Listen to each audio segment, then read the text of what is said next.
if this is somebody's first time listening to this, you might want to be curious about this. You could say, nothing Jeff's saying is true, and nothing Staci's saying is true, and you could come at it that way.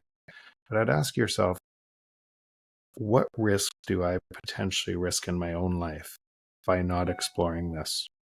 And if you saw the risk with an open mind, explored this, you'll see it's a no-brainer. All of those gains, the way you should be living your life, are being concentrated and stolen from you. So now ask yourself, why does the world look like it does? And why are people so confused? It's because all the gains are being stolen from them and they think it's somebody else. But it's actually them. Because they're doing the same thing every day, trying to gain more value in a system that's trying to extract more from them. And so they're inside this cage. They're inside the jail cell. And they don't know they're inside the jail cell. They think it's somebody else. And if they turn the mirror around, it's them. The jail cell door is open. And all they have to do is walk over to Bitcoin. And they're in a different world. Believe it or not, this is my 6th podcast today. Are you serious? It has been a very early morning. Okay. Do you get up and stretch in between?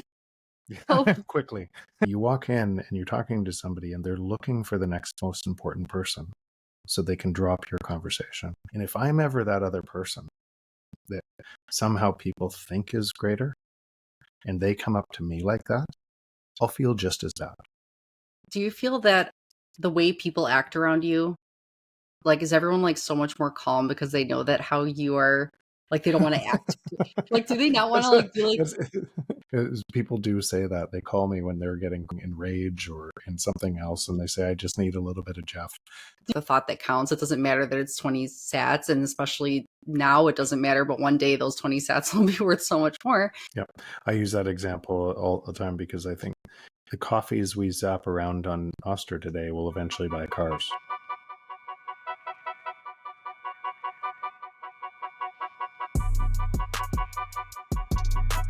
For joining me. No problem at all. Thank you for making it work. No problem. Oh, my lights are flickering. Hold on one second. Okay, let's see how that... Oh, that's very bright. Oh my gosh. Okay. So let's see what happens here. Let me try to move those out of the way. Okay. Of course, this has to happen with you here, so I can... It's all good. It's all good. Thank you so much. Again, thank you for joining me on my birthday. This is amazing. You had to travel tomorrow, so thank you for making it work today. For people that don't know you, Jeff Booth doesn't need an introduction, but for people that are new to Bitcoin, he's the author of the book, The Price of Tomorrow, the founding partner of Ego Death Capital, and he's one of the most respected voices in the Bitcoin space, helping people understand exponential growth and deflation. So thank you for making it again today. A million times thank you. So no problem. How's your day going? Was it hard to make it? No, busy because I'm flying tomorrow. But all good. All good. I'm really glad to be here. Are you flying for work? Is it something to do with work, or is it just vacation? Yeah, I have a core scientific board meeting in Miami, and then I'm actually flying to see Kelly in El Salvador. Are you really? Yeah. That's amazing. Do you see him often, or is this one of the first meetings? This is first time in person. I guess I met briefly like my last time that I was there, but this is first time spending any time. So he's going to be listening to you talk to him about, I mean, he knows all about Bitcoin, but it's just going to be... I think he knows all about it. Yeah. Yeah. Hearing from you is just amazing as far as how the future is going to be changed. I do want to know, were you always curious about the way the world works and everything? Were you always like that as a kid? Probably. Yeah. Yeah. Probably. Where I would make mistakes, what I did, what the world, how that impacted other things. So yeah, from a young age, anyways. Okay. Yeah. How did you get started with Bitcoin? What was your journey like? Like, how did you find out about it? Did somebody tell you about it, or did you just start figuring it out yourself? So my team, my tech team at my technology company came to me and said, listen, you have to take this thing seriously. You got to really look at it. And this was in 2011. And they were a killer tech team. And I didn't. I was too busy building my business. So that was the first miss. I think everybody in Bitcoin has a story like that. And in 2017, I bought some, but just a little bit. I was just more playing around. And it wasn't until 2019 in writing my book and kind of the essentially that take my breath away, that it was impossible to resolve the problem we were dealing with from the system that was causing the problem, and that Bitcoin would resolve that. It would impose a new discipline on the world. And that was a big shift. There was a wake up call for me to say, to take it seriously. And then I started investing in it. Then I realized I need to move more of my time to it, and more of my time and more of my investment into it. And that was essentially why the creation of Ego Death Capital, to be able to kind of spend my time in the version of the world I wanted to see play out. The realization that you had to spend more of your time in the world you want to see and create and build is something that really stuck with me too, because I've heard you say that. And I spoke to Robin Sayer recently, and you've been on his show. Yeah. And he was saying that you said that to him, and it really made a huge difference in his life, because he wasn't fulfilled in what he was doing. He was making good money and he was doing a job that he went to school for. But he truly was passionate about talking to Bitcoiners. And now he's doing that full time. And it was because of realizing that what you said, if you really love this thing, you have to spend more time in it. And, for me, I'm a hairdresser. I work with my mom for over 22 years. So I've been doing it for a very long time. It's a small family business, but I've always been curious myself about, how the world works. And when I discovered Bitcoin in 2020, I love my job, but I feel like I love my job because I help people. And finding out about Bitcoin is a bigger way to help people, because you could actually talk to them about what's going on in the world. And that topic comes up a lot at my work. So I'm able to discuss Bitcoin with people, which is nice. But doing this podcast, I haven't started too long ago, maybe a couple months now. And I'm so happy doing it. I'm so happy talking to any Bitcoiner. And that's what I love about you too, is you talk to, big or small. You're talking to the president of El Salvador, and you're talking to me, so the fact that you, every Bitcoiner has a story, there's always it just brings you happiness to talk to other people that understand what's happening. You probably heard me say this before, but in this system, which is so different than the other system. So we could show up like that in the other system, but the other system is a zero-sum game. Somebody has to lose for you to win, even though we didn't know that was true. Like I certainly didn't know that was true before my adventure and before my learning about Bitcoin and what that looked like. But once you know it's true, and then you understand Bitcoin is the opposite of that, it's a competitive game, but it's competitive in the fact that every single person, every single node makes that network stronger for every single node in the entire world as it transitions to that. It makes it better, more hopeful, stronger, more decentralized, more secure, and it heals the world. So when you know that, how could you show up above or below anyone else? You're not. We're not. Just every one of us is nodes doing that. What you said about Robin, maybe somebody in my life, I can't specifically, but obviously people were impactful in my life that I can't even spend the time to even think about, that might have impacted me in a way that impacted Robin, that now is impacting other people through his journey, similar to you, that's how the world works. And it's a beautiful thing in Bitcoin. And the more you're in this game where everybody's winning, the more you want to spend in that game. Yeah. And that's why with this, I thought when I first started this podcast to talk to, find out about Bitcoiners and their journey, I thought, okay, who's even going to want to join me on the show and talk to me? And, here I am talking to you. And I'm still trying to stay composed, because this is just incredible. But knowing that there's a lot of people that have booked with me, and I'm very busy doing it, and I love every minute of it. Like for me, it's like I can, anytime I have off of work, if I have free time, I want to talk to Bitcoiners. So it's so much fun. Yeah. And it's not tiring. Sometimes you think starting something new like this, it's going to be exhausting, but it's so energizing. It gives you energy. It gives you energy. And then you see all sorts of other opportunities, and you meet people that introduce you to other opportunities just by spending more time in it. Yeah, and I think that's what something I might have heard you say is that. Sorry, my dog's running around in the background. If you can hear It's all good. Okay. But something I heard you say about that was that you don't even know until you start to spend time in that world how it could shape and change, especially because it's so early. You can meet people, and just the fact that everyone cares and wants to help each other and enjoys talking to other people in this space is something that is almost how you can't fathom the exponential growth ideas. You can't fathom how this can change. Just seeing how much Robin's journey has changed in only a year and a half or so. It's I didn't realize he only didn't start that long ago. So this is just a beautiful thing. It's wild to watch this, and there's people today that are looking at, or you looking at Robin, or so I remember Natalie Brunel at one of the first Bitcoin conferences I went to. I can't remember whether it was 2019 or 2020.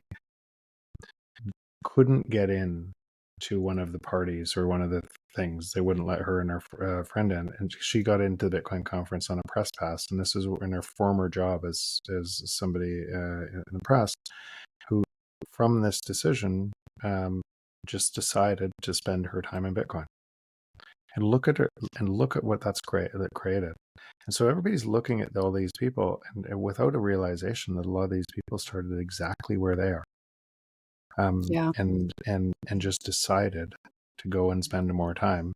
And that time, as they learned more, got better at whatever part of this thing that they were really good at and helping others. Yeah, I give people so much credit that do that just make the decision like how you did, and you had that shift, where you just said, I need to do this, and you realized you couldn't change things from inside that same system. So you thought, I need to just keep building the world I want. And for anyone who decided to leave and do that is just amazing to me, because I feel like for myself, I had strength from my husband. First of all, he encouraged me to do this, but also there's this amazing community on X that we created, and we just started all interacting with other small accounts, and we call ourselves the Bitcoin Army now. And it's just a whole bunch of us that just understand Bitcoin, and we just want to, show each other that we actually are friends. We actually enjoy each other's ideas and art and all that stuff. And because of all that, I was asked by, again, Paula, who you've been on her show too, and I told me, just was earlier today too. were you really? That's amazing. Yeah, and she's also so like I feel like she was the first person, and I told her, thank you for being the pebble, like the ripple in the pond, that you reached out to me to ask me to be on your show, because I had never done a podcast before, and she reached out to me because she saw the community building that was happening, and she wanted to talk to me about it. And I was very nervous because I had never done it. And my husband told me, whenever you're passionate about something, you'll find the words. So he said to just do it, So I did it because of him, but also because of my community. I wanted to show them that if I could do it, if I have never done this before and someone asked me, what kind of a leader figure am I if I don't just go and do it? We've all been in this space for a few years now. I know enough where you shouldn't be afraid to speak your mind and share your, even other people's voices, how I'm doing. I just wanted to show them strength so that they could feel empowered, but they gave me the strength to do it in turn. So it's just crazy how that feedback loop, like the positive feedback loop of Bitcoin, just shows up in our community and stuff. Yep. You are the mirror. Literally the reflection is you, right? It's hard to see. For some people, that's hard to see that you literally create everything from what you. But I think, especially in Bitcoin, I think more and more people are starting to realize that, and and that's why it touches everything. It literally touches. It has to touch everything. It's hope, but it's it's just this brighter future. But just how you said that you don't know who may have impacted you, that you're in turn impacting me. when I told Paula, I thanked her for being, that first pebble that, like, the ripples in the pond. And she said that she wasn't the first pebble, it was you that reached out to her. So then I just thought, and then now you're saying that about whoever may have, impacted you or influenced you in your past. That it's just amazing how the reflection and everybody connecting is just, it's such a, and that's why it feels spiritual to people, because we feel we have this shared passion, and because we see truth, and we're actually hopeful about the future, and there is a future because of it. Yeah, so it's a wild what a time to be alive. Like what a time to be able to participate and do what we do in this time. It's just remarkable. Yeah.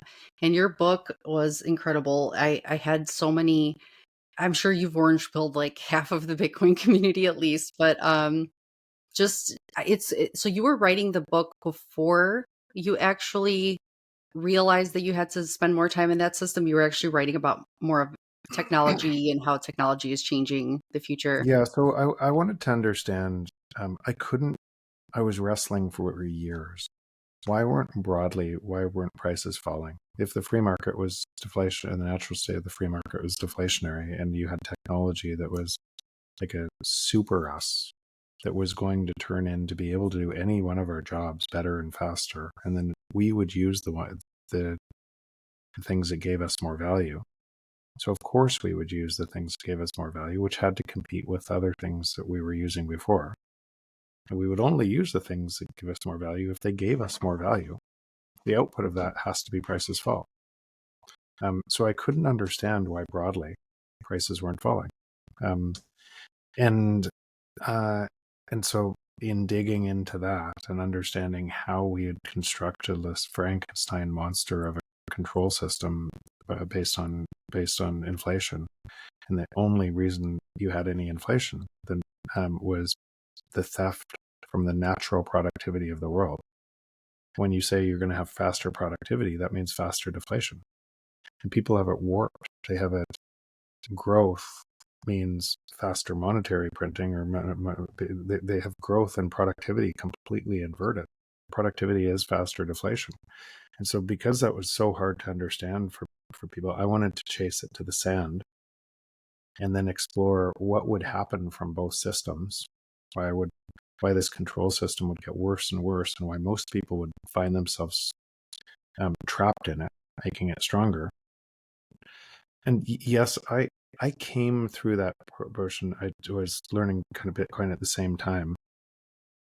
But even at the end of the book, Bitcoin was only a paragraph. They called it a potential solution. And so yes, I was gaining a lot more. Yeah, but I would say, in honesty, I thought at that time it had probably a 5%, at least my version of Bitcoin at that time, because I hadn't done enough work on it. I thought it had probably a 5% probability of failure at some point in the future. And I wondered, could it resolve this paradox? Could it impose a discipline on the world that had no discipline? And could it impose that, whether we're going to be wanted to price from the other system or not? So I spent a lot of time through that process, and then after that process, trying to tear down that argument from the other side on where were the risks, how would it fail, and as I did that work, I became convinced that it won't fail. It will reprice everything. And part of the reason it won't fail is because it attracts the best and the brightest to be nodes, and to care about, to extend it into a protocol that reshapes the world. In fact, it is us. It is us voting our time to a system that heals us. And so how could it break if we wouldn't break? Powerful. So that's and then when you see yourself in service of that, and so with everyone else, whether or not they're first time Bitcoiner, first time, just trying to, when you see yourself it was a journey for me. It's a journey for every single person as they go through this deep understanding that the world that they've constructed in their knowledge base is based on a flaw. And all of the assumptions they make about the world based on a deep-rooted flaw of a control system that extracts their time. Once you know that, it becomes an easy choice. So I think what happens in Bitcoin, for people kind of understanding this as they go through, is first there's no way it could look like that, right? This is the way the world. So it's their own mind changing, right, over time, and then perhaps I needed just a hedge against this. I need it as just a story about, and then they go deeper and they wait. This could be more. And as they don't know it, I don't think. Maybe some really do once they're deep into this. But what's happening is they're moving their time into it, and the deeper they go, the more they spend in this, and they bring others. And so you have this network adoption that the worse the system gets, the better this one gets. And it's spreading that. It really literally is us. We could easily stop today and vote our time in the other system. But who do you know that has gone deep down the rabbit hole in Bitcoin that would ever do that? Yeah, I know. I don't know anybody that would come out. Like, people try to find ways that it wouldn't work and reasons that it would fail. And the more you learn about it, the more you realize it can't. And I think people that don't understand it, they just think that, they don't trust.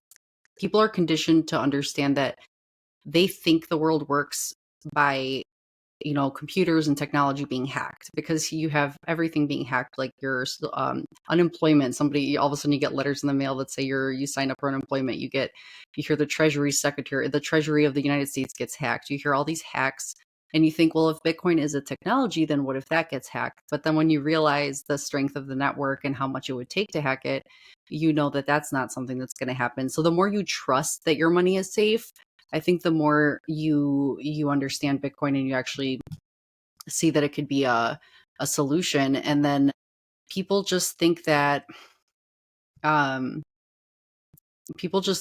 a scary thing. They just have to understand it more. The one thing I thought that was interesting that you mentioned was, I heard you talking with Walker, and I've heard you speak many times, but whenever I hear you speak, I hear something new. And I love that you said that the internet was a protocol, and Bitcoin, when people call it a technology, it's a protocol. It's not just a technology; it's more than that. And I think you mentioned when the internet was starting up, there was all these companies trying to control it, and then decentralization won. So that's like how Bitcoin is. Yeah. So that's so technologies are winner take most until a new technology replaces the old technology. And then that happens again. So it keeps on repeating. Protocols are winner take all, and those protocols come in layers.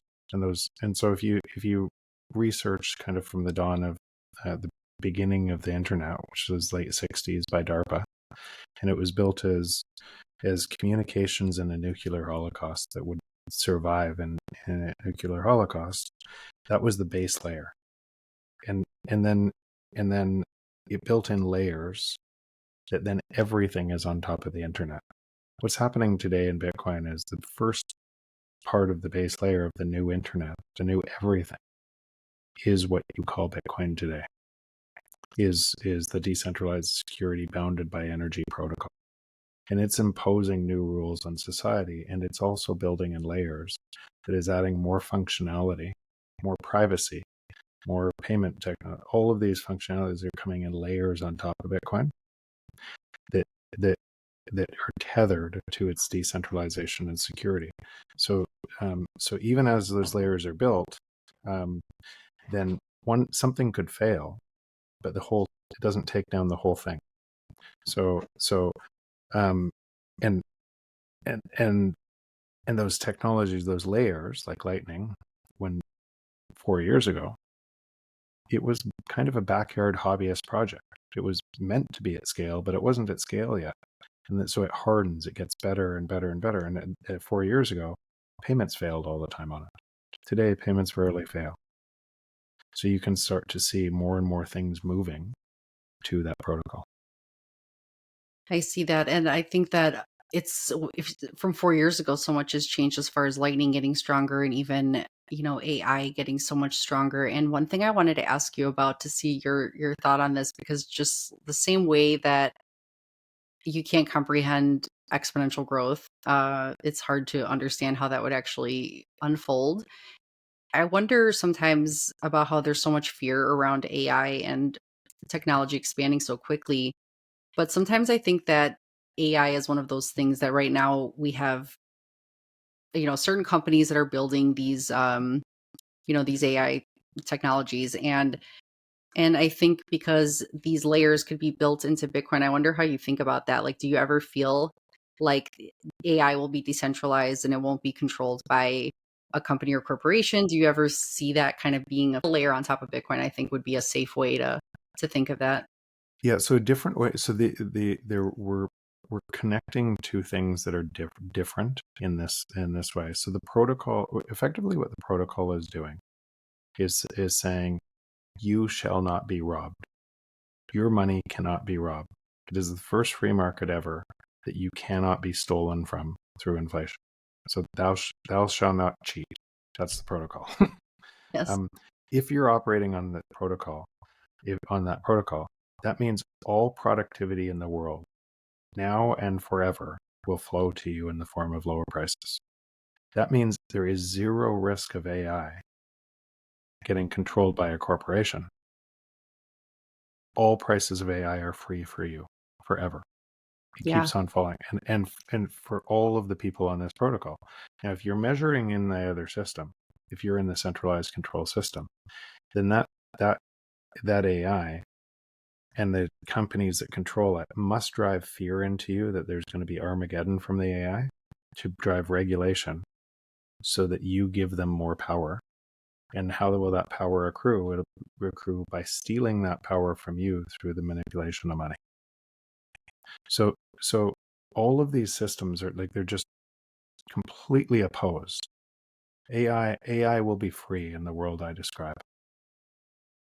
AI will be used to control you in the other world. It's actually already being used to control you. Most people's minds inside, even in X, by the way, and it's why your group, try to move them to Nostr. We all kind of share our Nostr accounts. Yeah, because it's a centralized structure, and if you're providing if you're against a centralized message, inflation is normal. And as that gets more and more centralized, if you're against that, you will be cut off. Your algorithm will not see that voice because because that system can't allow that voice into it. So you see today on YouTube, things that they don't like are being censored. You see it in X in different regions of the world being censored.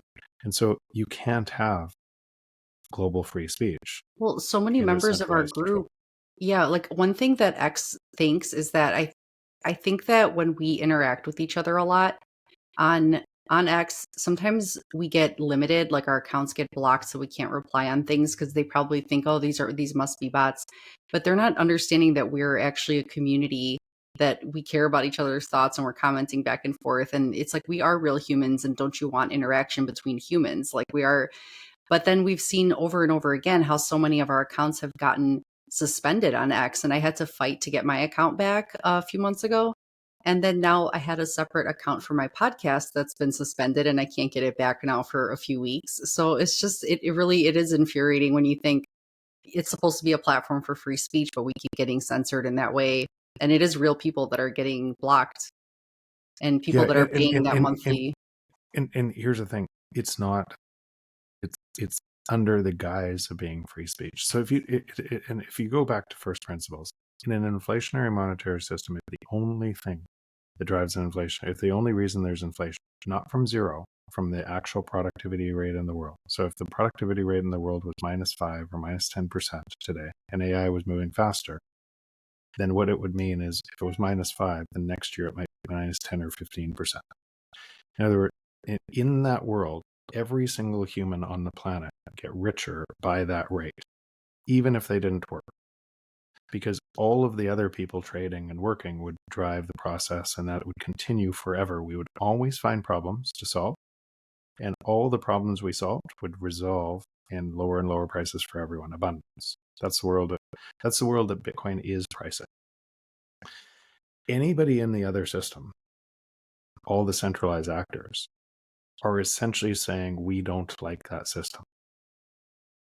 And your time feeding them under a belief it's free speech, it can't be, because it has to resolve, it has to centralize faster and faster.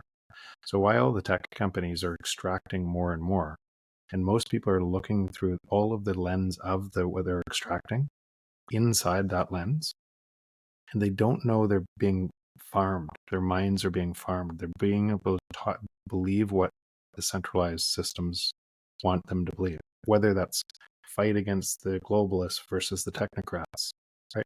Where the globalists are bad, but you're in the free market system now in the same centralized control system. Nothing has changed. You're feeding it stronger. And it's preying on everybody in that. So if you know that, and same thing you're doing is you're moving, first you move, protect your money, and you start to understand Bitcoin. Then you start moving some of your time to Nostr and other things, so you're completely outside of there. Now you cannot be shut off. Nobody can tell Staci what she can say or can't say. Right? Nobody can stop that. Now you start to build community, and you build a whole bunch of other value for a whole bunch of people who are stuck over here and don't know they need it yet, that you lead them to, just like you're doing on the podcast, you help others by solving, by kind of showing what you used to do wrong, what I used to do wrong, and moving your time. Yeah. And I think that when you mentioned that, when you first start to understand Bitcoin, you think you're investing in it. Then you realize you're saving your money in it. Then over time, you're moving your life into it. So now I find it a blessing that before I used to look at Twitter and I would be sucked into that, like, oh, what's trending right now? What kind of fear-based or what's happening in the world that's kind of scary right now that I'm addicted to watching. But now that I have this podcast, which is making me very busy and I'm spending a lot of time doing the videos, editing and all that stuff, I still interact with my community, but I'm not spending time on X looking at all the crazy news and trying to figure out like all the Yeah. madness that's happening. So it's really, really, it's a great feeling. I feel like I'm free because I'm spending more time talking to Bitcoiners. I feel like That's I'm awesome. not a prisoner of news and all that toxic kind of behavior and just scare tactics and everything. And then when you mentioned earlier that we are Bitcoin, like all of us are Bitcoin, we've mentioned that before in our group too, how when you choose to spend your time on something, just like how we called Bitcoin we call Bitcoin time, like you're saving your time in this. So when we are spending our time with people, we're spending that currency with other Bitcoiners, so you're literally our interactions or transactions with each other. So it's like we are the nodes, we're the ones using the network, and we think of it like we are actually transacting our time with each other when we spend time with each other. And it would be nice if we did create more, build more on Nostr, because seeing what's happened to so many of us, getting censored and suspended is really sad. It's like you have to fight to get it back. You can't talk to a human. And I think unless you make a lot of noise, and I really only think that's why I even got my original account back, was because a lot of the people in the community were outraged and they started tweeting about it. So there was a lot of maybe noise created. So I think that it's definitely something that I would like to be on Nostr more. It's definitely a free, you could post YouTube videos too on there, but it says something, I noticed it removes some sort of tracking or something when you post a YouTube video on there. Yeah. That's really cool. So I it don't know just what it automatically means, but removes. Yeah. So they remove the tracking code, so YouTube can't track the Nostr views. And so that just happens naturally. But even on YouTube, eventually Nostr is going to have its own video format like YouTube, and you won't need YouTube. that's amazing. There's already Nostr nests that have essentially Twitter Spaces in Nostr, and so a Oh, I lot of didn't this know that. technology, it's early, but as you spend more time in that ecosystem, you realize it's not just a Twitter clone; it's a protocol protocol layer that frees you, and it's developing and it's creating all of this additional value. So people are gonna see, just like people who were early for Bitcoin saw more value, and the earlier you are, and that's going to go on forever. Same thing is going to happen on Nostr. The thing that's nice about Nostr is like everyone's trying to interact so much on X to fight for this, monetization so much. Like we're all trying to get impressions and we're trying to get monetized. And I ended up giving up on that because I thought I'm spending so much of my time pushing for this when eventually when I do get paid, I'm going to get paid what? Like I'm just going to, it's like I could just work a little harder at my job and buy Bitcoin with it. It's like for the a little bit that I'm probably going to make and just spend so much of my time trying to get impressions. It wasn't worth it to me. But when you go to Nostr, just seeing how kind other Bitcoiners are and how you actually have the option, like you don't have to wait to get monetized on Nostr, but if somebody sees something you post and they send you 20 sats, so it's like you can get those lightning tips and people just show you that they're appreciating your work by zapping you back and forth. And I really like that because it feels like you're able to just even, it's almost like that whole idea, like the thought that counts. It doesn't matter that it's 20 sats. And especially now it doesn't matter, but one day those 20 sats will be worth so much more. But the point is that people are showing you, hey, I appreciate you and your time, so it just, that's what it's meaningful. Yep. I use that example all the time because I think the coffees we zap around on Nostr today will eventually buy cars. Isn't that crazy? I know Yeah. I look, one day I did a podcast with somebody who he wanted to show how easy it was to send a lightning payment. So he held up his QR code to the camera and then I sent him, I think 20 sats or something. And he was like, thank you. And one day these will be worth $100 or something. And so I got paid for my first YouTube gig.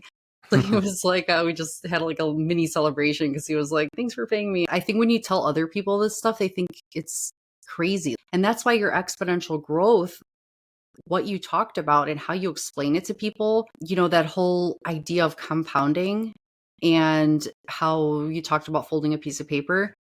I remember when I first heard you say that, that was like, I think what really got me to understand Bitcoin. But once you realize that, because of the supply schedule, because it's a deflationary supply schedule, because of its limited total supply, and when you think of that and you think of it in that exponential growth, like the folding of the paper to the moon, and that hit me because I thought, we're looking at Bitcoin like it's an investment, but really this thing is going to take off. Yeah, it's a and again, that paper folding analogy, the 50 folds to the sun example, what I was trying to get there is what would happen in AI, right? The rate of, so remember when the book was written, it was written in 2019, and there's a paragraph in the part that I wrote on AI saying that we measure AI in decades now. Pretty soon it'll be years, then it'll be quarters, then it'll be months, then it'll be minutes, then it'll be seconds. And so what's happened? And because we've had the exact same rate of growth in AI for about 70 years. Exactly the same. It's just an exponential growth rate where most people are measuring linear, so they're surprised.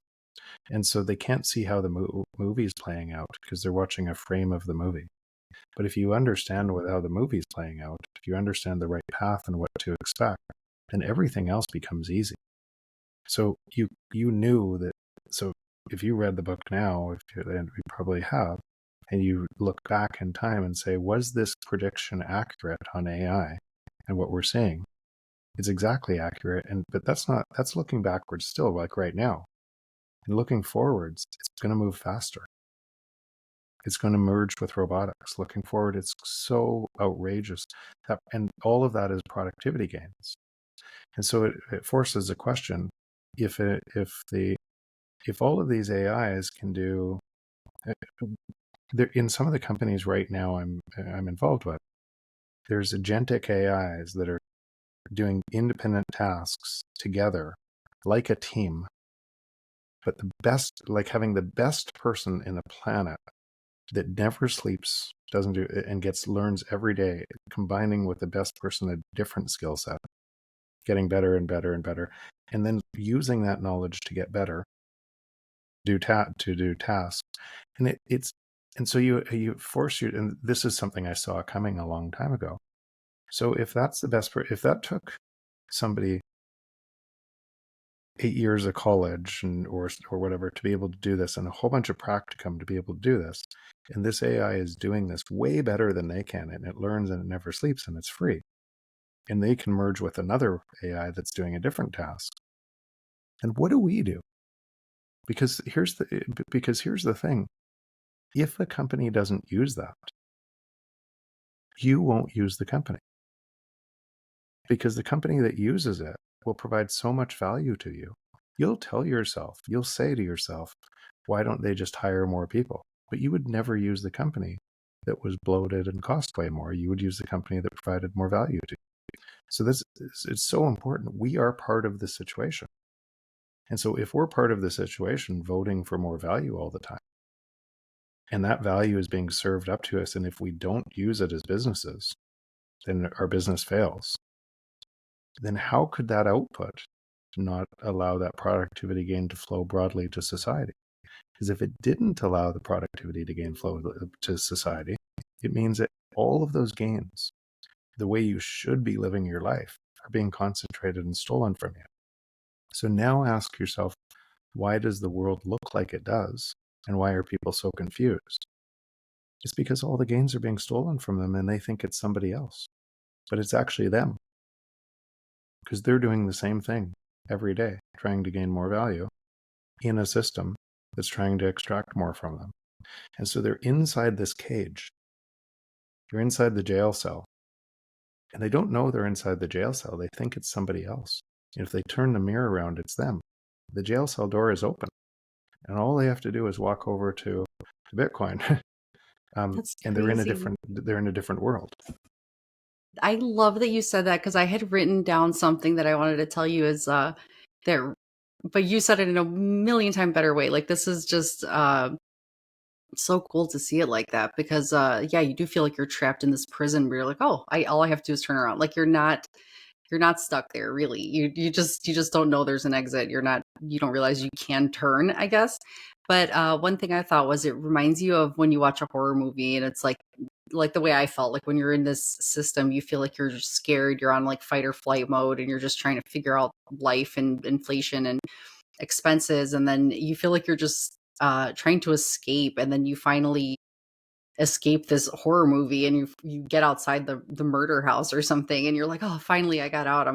I feel like I'm at peace now. You feel, but then once you get into the safe space, then you want to help other people who are victims in some kind of scary house. You're like, hey, help me, I'll open the door for you, like, get out of there. It's scary. So we kind of want to help others, see that, because we're like, you just have to find the opening, the getting out. But I love the jail idea. I think that's really cool, because there's nothing's stopping them from actually doing it. It's an open network. It's an open decentralized. Nobody can stop them. It's just Hmm. it's wide open. Government can't Yeah. stop them. Nobody can stop them. It's wide open for anybody to use globally. First global free market that ever existed.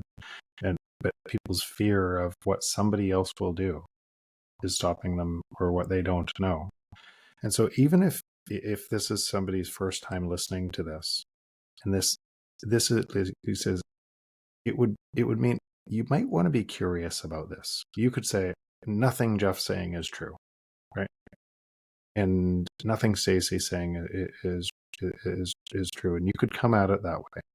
But I'd ask yourself, what risk do I potentially risk in my own life by not exploring this? And if you saw the risk from the system risk and what you're doing likely in there, and then just with an open mind explored this, you'll see it's a no-brainer. I think that first step for people to say, okay, how do I do this? What do I get started? It feels like such a leap, because it doesn't look like anything they've ever done before. I wonder who to trust. There's so many scammers in this all the crypto nonsense and everything else. And so so so find somebody that has a deep work experience, proof of work that goes back a long time. Look at what they said a long time ago. Look at what they say now. Look at if they're constantly a good actor. Follow them. Do that work. Find people that you trust in this network, and build from there. Yeah. And I think that's why once you realize that when you do start doing those research, like doing that research and finding that the people that have that constant, trust, that you realize that they are not a bad actor, you realize that their beliefs are the same and they're looking for truth. Those end up always being the Bitcoiners because we realize, and that's when you realize that the other crypto space is not like Bitcoin and why it's so different.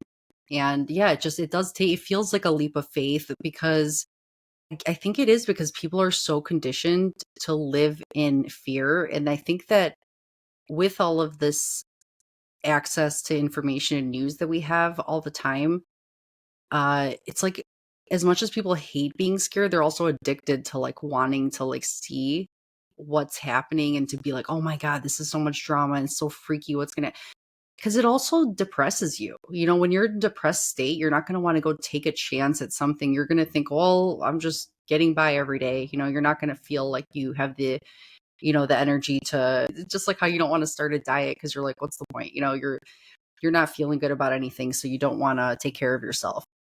But that's why I think so many people in Bitcoin, they decide to, the whole idea of proof of work and how we are Bitcoin, you want to start doing that with your own body and yourself, because when you have hope for the future, you actually want to be around for that future. So you start to realize that there's so many false beliefs, like food is medicine. You know, you could actually eat well and get better.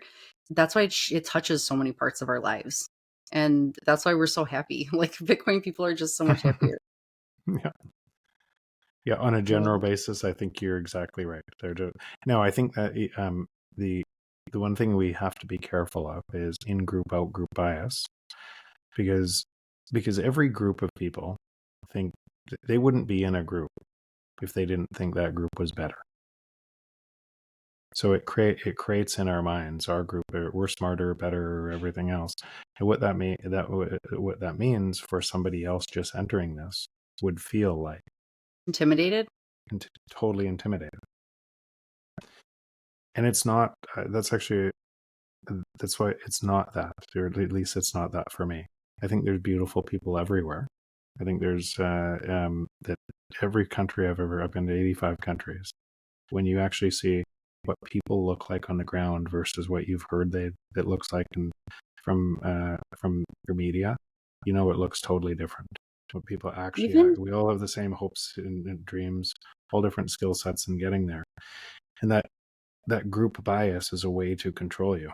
So if it looks like that and everybody has their specific genius, then I might, like 10 years ago, I discounted Bitcoin and I didn't know what I know today. The only change is I've been curious and I've gone, so I'm no better than I was 10 years ago. Vastly different person. My life is different. And I want other people to see that. But you can imagine if I talked like I was more important or better, it would just push away more people. right. Yeah, and that's why I love that your company, it's called Ego Death Capital, because the way that, and I don't know if do you feel like, I don't know if you've changed since you found out, or do you feel like you've become more of a humble person, or more, less ego in that way because of how you've changed, or were you always just kind of that kind soul, because there's a lot of people who just, they have this idea that they want to be better than other people and show off for other people. But that's why we like the Bitcoin space, because so many, I guess not all, but I guess so many Bitcoiners are more humble. It's not trying to show off what you have or what you're buying and, just try to make people feel bad about anything. You're just trying to save your time for the future. So we're more humble that way. And I think that that's what a lot of people go through when they find Bitcoin. So your company being named Ego Death is just the best name ever. Yeah, I didn't name it. My Oh, well, partner's my partner's named it, but well, I love the name because it does capture that. The yeah, Nico and Andy came up with the name, and all I did so was did you all to, found it together? yeah, yeah, Okay. yeah, But that's a wonderful name. I mean, yeah. it's perfect. And then to your other question, has it always been? So it's funny, as you were talking, I was out for drinks with some friends last week, And and and I said specifically how much I've changed kind of through the adventure and everything else through my life. And one of my friends, I've been friends with the same group of people since I was 5 years old. Still, it's expanded a lot. But so a friend of mine that I've known for 45 years, um, she said, nothing has changed, Jeff. You're exactly the same person you've always been. Maybe a little wiser, maybe not making as many mistakes, but exactly the same person as you. And so that struck me because I don't feel like the same, but somebody else, that's what somebody else's view of that was. That's funny because yes, the way that they see you is like, no, you're the same guy, but your thoughts, I feel like probably your thoughts about the entire world has shifted so much, that you feel like a completely different person from the inside out, but they see you and how you act and they're like, okay, you're the same, maybe they see few little tweaks, but that's an interesting observation that how you view it is like, you think Well, you're like this whole yeah, different person. totally. Yeah, that's so funny. And even when you were talking about different types of people, like everyone having this, like there's so many good people in the world, but you're just made to be so scared because I went to Greece this past summer with my family. We're all Greek, and I haven't been there since I was a kid, and our kids have never been to Greece. So we decided to travel out there and, go for the summer. And we were told by so many other Greek people just to be careful because there's so many thieves and they're going to try like don't go into groups of people, like stay away from groups because there's so many people pickpocketing. And we were pretty scared of that. We're like, oh my God, is everyone going to try to rob us everywhere we go? Like, how scary is Greece? And when we went there, we didn't have a single even inkling of fear ever. And nobody ever even came like close to us where it looked like they might be shady or try to grab my purse or anything. So I just don't know how people just they it's like, do they enjoy just scaring people? But when I saw a whole different group of people. Greece, everybody it was so different from here. Like you go to a bakery and you buy, morning, breakfast foods for your family, and they're just giving you an extra thing. Thank you for being a customer here today. Here's an extra pastry, just on us, just because, or they bring you an extra beer during dinner because you came to their restaurant. And that never happens in America. I thought that was so interesting. And you probably witnessed different things like that being to 85 different countries. But it's just funny how I was like, wow, that is not how America is. Because I don't know if it's because it's all more corporate and not as much smaller family run. They can't do that. I don't know. Yeah, and the thing I think is people are people, and and I've met just brilliant people in the U.S. too, brilliant people in Canada, brilliant people all over with their specific thing that they're just so great at. And when you strip away all the madness and you get to have a real authentic conversation with somebody about them, and you're in the moment, it's the same thing everywhere in the world. Like it's literally the same thing. We are all the same. Do you feel that the way people act around you, like, is everyone like so much more calm because they know that how you are, like, they don't want to act like, do they not want to like be like, it's funny. It's just, I find that funny. People do say that they call me when they're getting enraged or in something else, and they say, "I just need a little bit of Jeff." do you like calm them down? Yeah, I guess so. I guess otherwise they wouldn't call. But That's so so funny. yeah. Yeah, I was thinking about somebody that might be one of those people that's really boastful or energetic, or just not energetic, but really one of those people that just loves to show off. But then when they get around your presence, do they just kind of like get humbled too? Like they're just kind of like, all right, he's not about that stuff, so I'm not going to do it either. So do you see people are a lot more calm around you a lot, or do I, people still? yeah, I guess I spend time with people who fill me up. I spend time with and so my entire life is filled with just to me, from my view. I don't necessarily think their view, but from my view, I wouldn't spend my time unless there was a deep love and connection. That's how I spend Yeah, my time. And so that means that when I'm in that mode, I'm not trying to get anything out of it. It's the connection. So out of that, it does drive presence. So if I'm in that, I'm not constantly on my phone chasing or the next most important thing. I'll tell you something that when I was early in business, my lawyers said, you're in this tech business, you have to go to these networking sessions because that's the only way to raise money for the tech business. And I would go to these and I felt like I'd been licked. And what I mean by that is you walk in and you're talking to somebody and they're looking for the next most important person so they can drop your conversation. I thought, wow, if this is the way this looks, there's no way I will ever want to run a big business. If it looks like this, because I won't show up like that. There's just no way. And if I'm ever that other person that somehow people think is greater and they come up to me like that, I'll feel just as bad. Mm-hmm. So I think I've been aware of that in both, because what is it for and why? Like, why do you, and when you're aware of that and you realize that the people in your life, you can actually help them inspire incredible greatness. You don't need anybody else. You don't need to go to the next most important person if you spend your time really, really, really valuable. So I think that just always stuck with me, and I've never looked at the world above me or below me. I've looked at everyone as equal or equal and different skill sets, different genius that I could learn something from. And then spending time with people that I wanted to spend time with.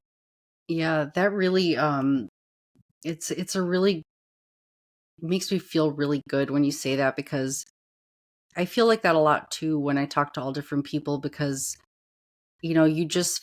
you're just happy to learn and have a conversation. Just how celebrities, some people think, oh, it'd be nice to be famous, but once you are famous, you can't go shopping anymore. You can't go to a grocery store, and you wish you were just like a normal person that could talk to normal people. And sometimes when you do get it, you're looking for the next best person to talk to, or deal to make or something. You're not feeling like you're doing it because it makes you happy. You're doing it because you're trying to um be better or be more powerful or something like that. And it's not a great feeling. I don't know, like some people really love that. And I think that's what's probably why you enjoy talking to everybody so much, because you feel like it doesn't make you feel bad, like how you would feel if people came up to you treating you like you're, somebody that is better than everybody else. Like you wouldn't feel good about it. So talking to me and talking to anybody else, we're all people, so you're just getting it's not better, just different experiences, different. It's just different. So there is no better. It's just different pieces that make me successful and it's successful in my way. And that doesn't need to look like anything else. And just for as many things as I have tethered liabilities of things I'm terrible at. Right? That if you measured me by that thing, you'd wonder how my wife could stay with me. Right? So. Yeah.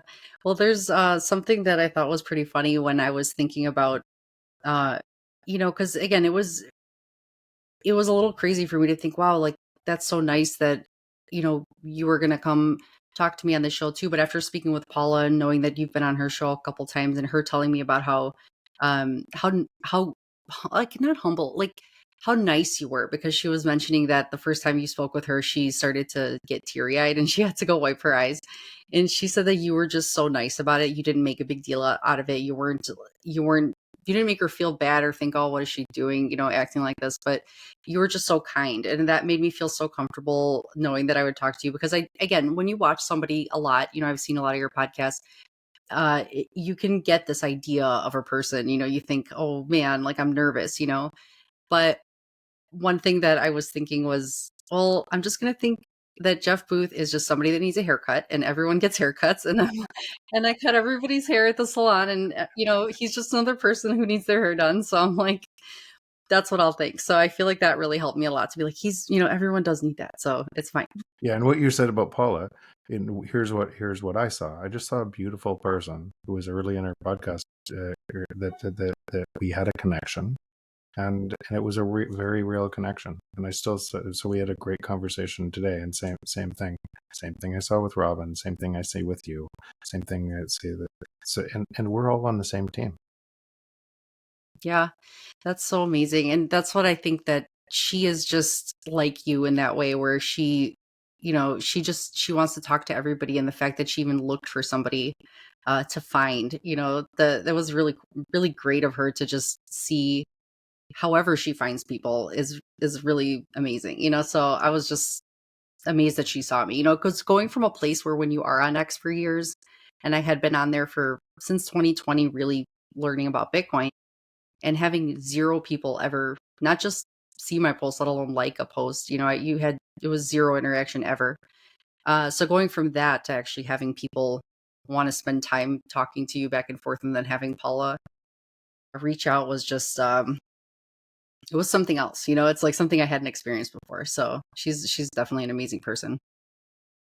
And how did your conversation with James go today?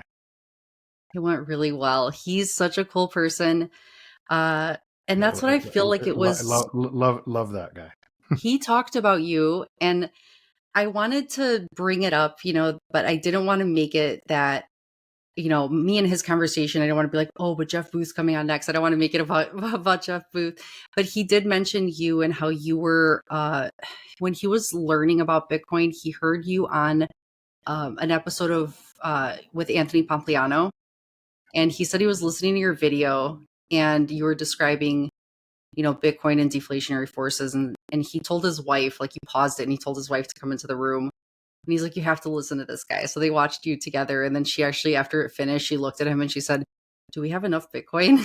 And she actually was like, so it was such a cool thing that, I mean, he said that look at how many people you have shown the way. You showed James Lavish, like a mind, like where it altered his way of thinking always, after that. And it's But then just think about this. Forget about my impact on. Think about the impact he's making on so many yeah. people, right? So yeah, James and Victoria have become good friends. Yeah. And so yeah, it's a beautiful thing. It's weird because I had a dream about, I don't even know what his wife looks like, but I had a dream about his wife last night. And I remember going up to a desk, and she had a piece of paper, and she was like, oh yeah, you're next or something. And I was like, oh, okay. And she was like taking care of me or showing me the way or something like that. And I don't even know what she looks like, but I knew for some reason it was his wife.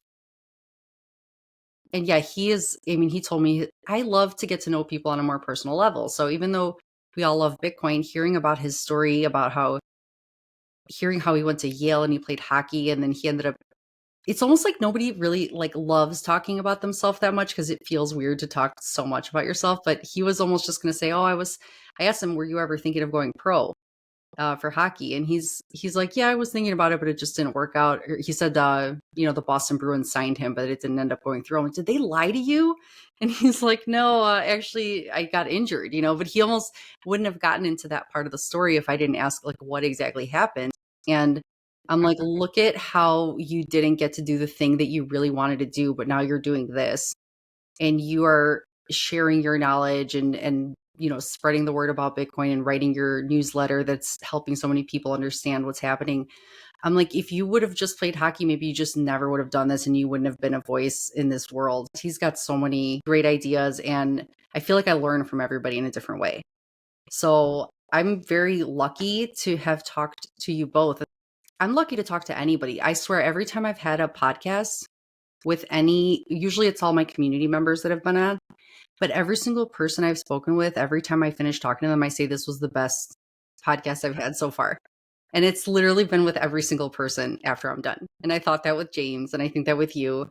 And then every single person I talk to, I feel like I just like am so excited after I do the episode that I just want to post it the same day. But I've got a little backup of episodes. I have like 8 of them that I haven't put out yet. So maybe less. Maybe I'm catching up, but I just can't wait. I love every talk. We always get to hear interesting things that people open up to me a little bit more, which I love, because even doing hair, I get to hear from a lot of clients that I feel like I become their therapist, or they start to sometimes help me out with things that I'm talking about. But what I always think, even people who are not that interesting in my chair end up being the most interesting person once I get to know them. So I'm like, if I could do that with Bitcoiners, if I can like get to know Bitcoiners that way, that's even better. Cause I'm like, the people I think are amazing don't even understand Bitcoin. So I just wanted to do that with Bitcoin. They will though. Yeah, I You'll know. bring I them from do. both sides. I Yeah. do. And I've played my podcast at the shop before. Like I'm putting them on in the background, and people are asking for the podcast name, and it helps when people know the person because they're like, uh, I didn't know you did this, or I want to find out more about Bitcoin. And Do you take Bitcoin for payment? I do. I mean, I always tell them, I mean, I have Strike. I could always take Strike, but a lot of people don't know about it. But what I do tell them is get Cash App, because then because people think, oh, why would I spend the Bitcoin?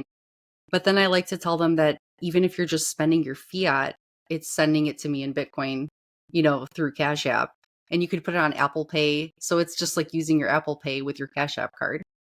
So I like to say that because it's like easier to tell them instead of trying to send me a lightning payment if they've never done it before. That way they can still collect Bitcoin, save it, but then deposit fiat to pay for my services if they want to pay Right. in Bitcoin. So I try to spread the word about that. And I do when they leave, I do tell them about Strike because I think it's a very simple. People always talk about River or what to suggest to people. I'm never sure, but I think I just tell them Strike is very easy to use and simple, and you could do lightning Both of payments on those it. are good options. Mm-hmm. Yeah, so I do try to spread the word about it. But every time somebody sits down and they talk about the way the world is and the tariffs and how the inflation is so high, it's always the perfect opportunity to talk about how inflation is theft and how they should get Bitcoin and stuff like that. So it's fun to be able to even plant a seed, even if it's not like they leave the shop wanting to get Bitcoin that day. And even if they do, I just tell them just buy a little bit and let it sit there. Don't worry about what the price is in the next couple years. Like just leave it, and that's your future. So it's fun. It's a lot of fun to kind of help. Yeah, you feel like you're showing them that the prison door is open. Do you have other plans today? Do you have other? Believe it or not, this is my 6th podcast today. Are you serious? It has been a very early morning because I didn't realize I was flying tomorrow, so I had to move a bunch of stuff from tomorrow into today, and then I have a meeting in downtown Vancouver shortly after this. So Okay. Do you get up and stretch in between? Oh, quickly. okay. Today was one of those days, but Okay. yeah, most times I wouldn't do that. Yeah. Okay. Oh my God. Well, thank you so much. If you have another meeting too in Vancouver, we've talked about so many great things. And thank you again for being on.